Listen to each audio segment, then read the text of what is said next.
Morning, welcome to the Car Guy. My name's Klaus Kinder. I'm your host this morning. This morning I have a rather interesting fellow by the name of Jack Morris. And, Jack is kind of hard to describe. You're an icon I in in the Porsche industry. think you're probably the first person that said that. No, I think you are. I think you're an icon in the Porsche industry. And we're lucky to have you here in the city of Spokane, or close by anyway. Yeah, well, thank you. Um, you are kind of the local Porsche guru when it comes to some of the older Porsches, if I'm correct. Well, I've worked my whole life to get good at it. So, And your you know, reputation is exactly that. Your well, reputation is well, exactly that. I hope that's what it Oh, is. I can assure you. You spent time in Germany as a kid, Yeah. Yeah, we were but there a couple times. you weren't born there. You were born here in the States. Born here in the States, we moved over. I think I was 2 the first time. And then we went again. I think I was 14 the second time. And I stayed there another 8 or 10 years. Very cool. Very Yeah. cool. Now, your father was an opera singer. Opera singer. Yep. How did that lead to cars? Well, I mean, I think everyone in the family is wondering, where did this come from? I mean, I can't explain it myself. I've just always loved him, from a very young age. And then, of course, living in Stuttgart, there's all the history, Mercedes, Porsche, the factories there, Bosch is there. I had friends, their dad worked for SWF or worked for Bosch, or, everyone was employed by these companies there. So, it was just kind of everywhere. And, it put me in touch with people that eventually kind of taught me the trade. So, And I understand you had kind of a, oh, you didn't serve a real apprenticeship, the German apprenticeship that somebody would serve as example at Porsche or BMW, but you had an older guy who taught you. yeah, a guy named Gunter who, There's a shocker. yeah, yeah, unusual name. Yeah, we became friends, and he had retired. Um, he'd been with Porsche, I think, since 50. Oh my gosh. He'd worked with them his entire life, and he was kind of doing side work as a retired guy. We became friends, and he could see I had an aptitude for it, and so he'd pay me cash to come and help him. And after a couple of years, I was building motors, and I really had some great training under him. And finally, one day, he said, "You really need to decide if you kind of." I was at the age where you need to figure out what you're going to do, Right. and um, he kind of had a serious kind of a father figure kind of a deal. He talked with me about deciding what I needed to do, and he said, "You either need to get an apprenticeship or you need to go home." And I made the tough decision to move back to the States, and I ended up at the University of Washington, and that's a whole other thing. But after I got out of college, I found myself with a business because I was, this is, as we talked about before, back then you could pay for college as you went. So I was working on cars to put myself through school. So I ended up with this business kind of accidentally, um, by the time I got out. And then you guys moved. You had a shop in Utah or West Side. Well, yeah, I had a business in Seattle, which became uh, kind of iconic, if I do say myself. It was called Wolfsburg Motorworks, and we specialized in German cars, of course, and became really well known. And uh, you know, uh, Seattle really started to go downhill. I think everyone kind of knows just kind of the livability and trying to do business in Seattle got to be harder and harder. So about this time, my wife was looking at doing a PhD in physics. So That's impressive. yeah, so we ended up in Utah, where my brother happens to live in Salt Lake City. She was going to the University of Utah, and I basically moved my business out there, and we grew it over there, and in Salt Lake City. And you guys moved to Spokane. Yeah, I think it's been 4 years now. 4 years. Is that about But right? Yeah. you came here, if I understood you correctly, and correct me if I'm wrong, your wife wanted to start a business here, Well, or you guys wanted to get to Spokane, get well, out of Seattle. I realized that the culture and us in Salt Lake City, nothing against it, but it wasn't a good fit for us. Mhm. And the other thing that was compelling is that my kids' grandparents are here, and they're excellent grandparents. And so I figured, well, I can probably make a living here. So, and my wife certainly can. So we moved here basically for our kids. And, But I don't think your intent was to actually open another shop. you know, I thought, well, I'll be lucky if I can work on a couple cars a week, you know. But I mean, That's so, changed. you know, so I made sure I had a big shop on my property, and it's just kind of amazing. Cars are being shipped to me from all over the country now. So again, I'm You know, not. that doesn't happen to ho-hum mechanics or ho-hum technicians, right? In fact, I got a phone call from you a few weeks ago telling me that there was a four-cam Porsche motor. Sam, can you bring that thing up? This is one of the rarest Porsche engines ever. I think you'd have to agree to that. Not a lot of them around. Yeah, And yeah. perhaps one of the most complicated Porsche engines ever built.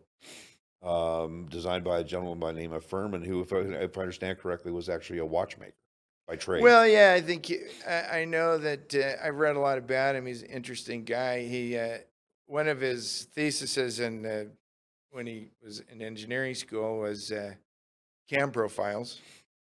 But then he got into timepieces and doing that kind of thing. And then by the time he was working for Porsche, um, you know, you can see this kind of thinking in the way this motor's designed. You Yeah. know, with all the gears and shafts and uh, It's all gear driven. all gear driven, everything kind of synchronized. It's a fascinating thing. There's nothing else like it, Yeah, and other des- than a different Porsche motor, and like a yet des- 908 or Right, something. and yet designed in 1952.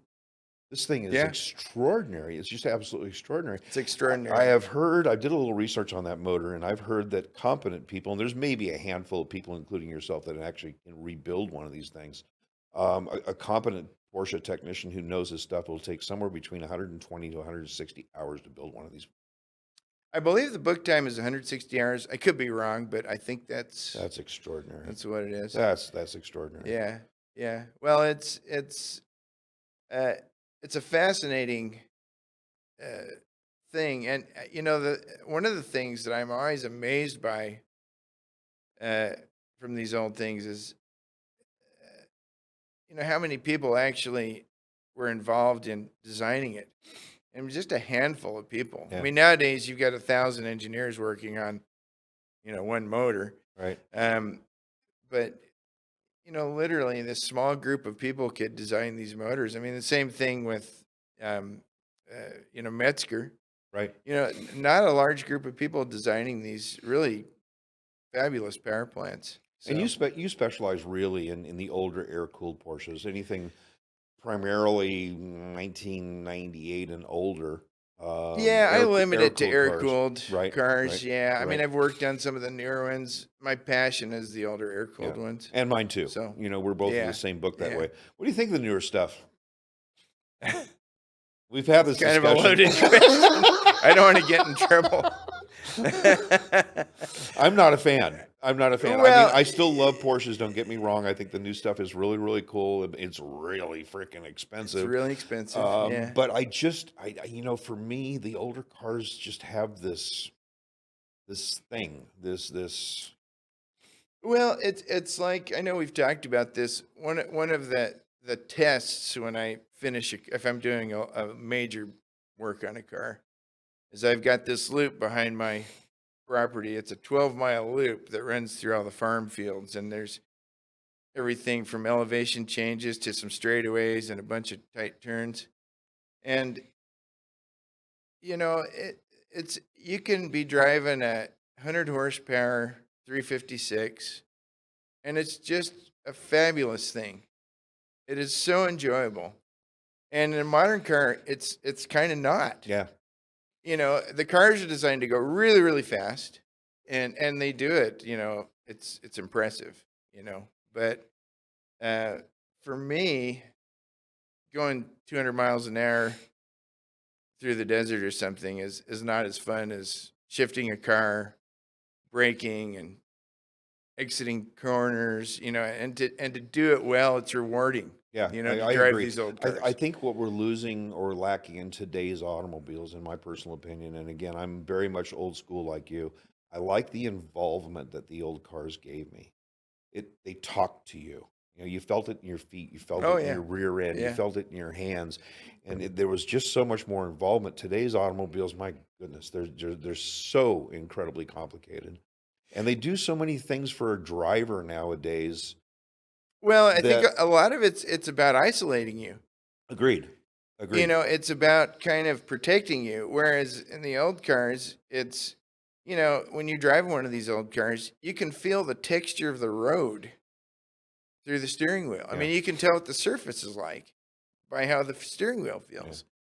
And you don't have that in Yeah, modern cars. yeah, I agree. I agree. So, And I don't, and it's not just Porsche. I mean, you can go down to no, what we refer to today as a econo box or something that's terribly inexpensive, and you've got backup cameras and you've got lane oh change yeah. warnings Yeah. and And oh my and you know, gosh. I mean, I buy new cars. I mean, I buy our family has new cars, you know. I mean, I buy a new Toyota probably every 8 years or something, because it won't break and it's absolutely reliable, and I don't have to worry about it or think about doing maintenance on it or anything. Um, but I don't look forward to driving it. You know, Yeah, one thing that's annoying is when we go to the store, I can't find it because it looks like, everything else out there. yeah, Yeah. It's the same piece of I'm Tupperware. hitting the key, trying to see which lights are going on. So, I think you agree with me that this progress that we've seen in the automotive market, I'm not sure I can call it progress. It's I look at today's cars and you know, if you look at today's Porsches anyway, you look at a 911 and all of a sudden you're looking at spending over $200,000 on a car. There's not too many people that can afford this anymore, you know, and what I see yeah, is, you know, you have to be pretty well heeled. Now, there are some younger guys who have made a lot of money and can afford these automobiles, but for the most part, I think we're talking about retired guys. You know, they're in their 60s and their yeah, 70s, and yeah. they love the car, and I get that. But they don't drive them the way that we did back in the day. Yeah, yeah. I think it's, and I don't know if the expectation from consumers has changed. People talk about that, but sometimes I wonder. I can tell you, I've had some younger guys in the shop, and I've given them rides, and they're just absolutely thrilled. And you're not going that Yeah, fast. yeah, But it feels so cool. It yeah. sounds cool.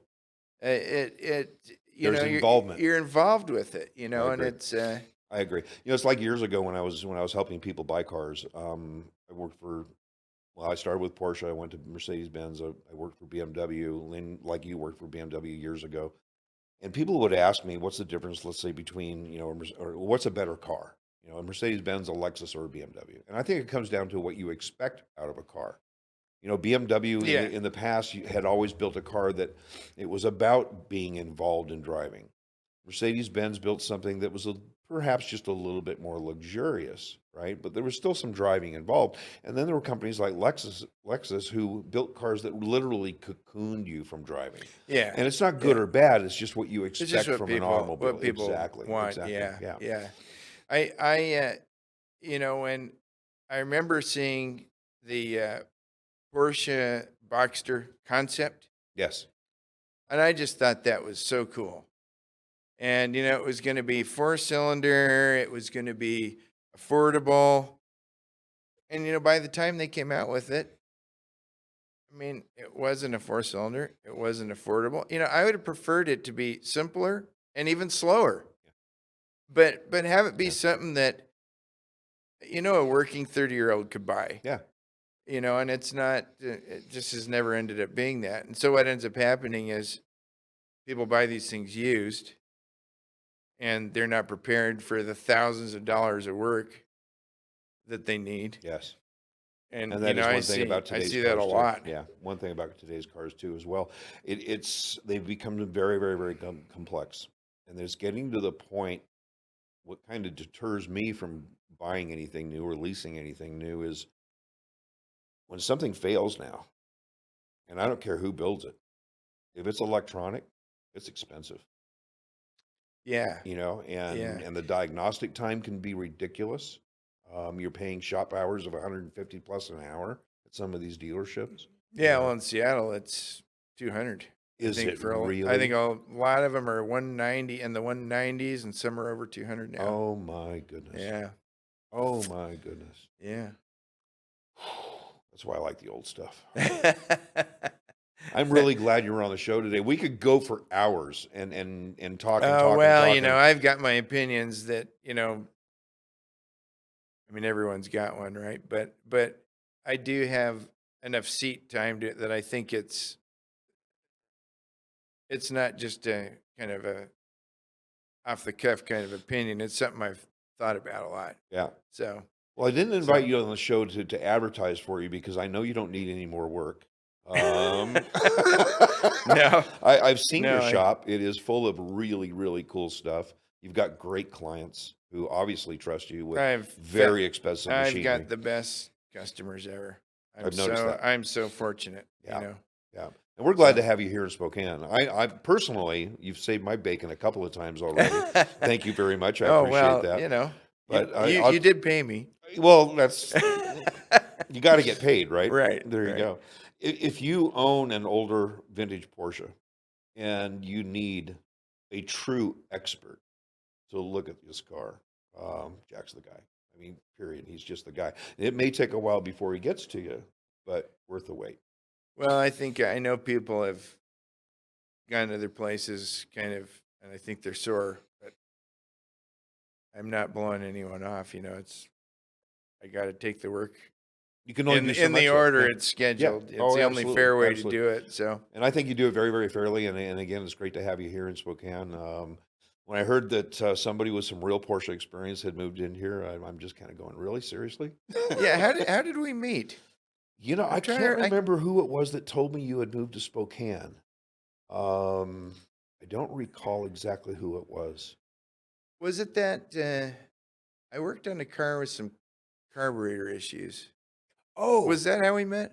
well, I sent you a car, a 68 911, Yeah. or told somebody to go see you. Yeah. Because yeah. I had heard that, and I'll tell you something, that car had been rebuilt by somebody else, and they did a nice job rebuilding it, and it ran okay. But when you got done with that car, it was a completely different automobile. I mean, it was just so sweet. Well, if you do it a lot, There you go. that kind of Practice makes Makes a perfect, either difference. perfectly good or perfectly bad, one way or another, right? Yeah. Thanks for being on the show. We'll do it again sometime. Thank you. Thanks, Jack. Bye.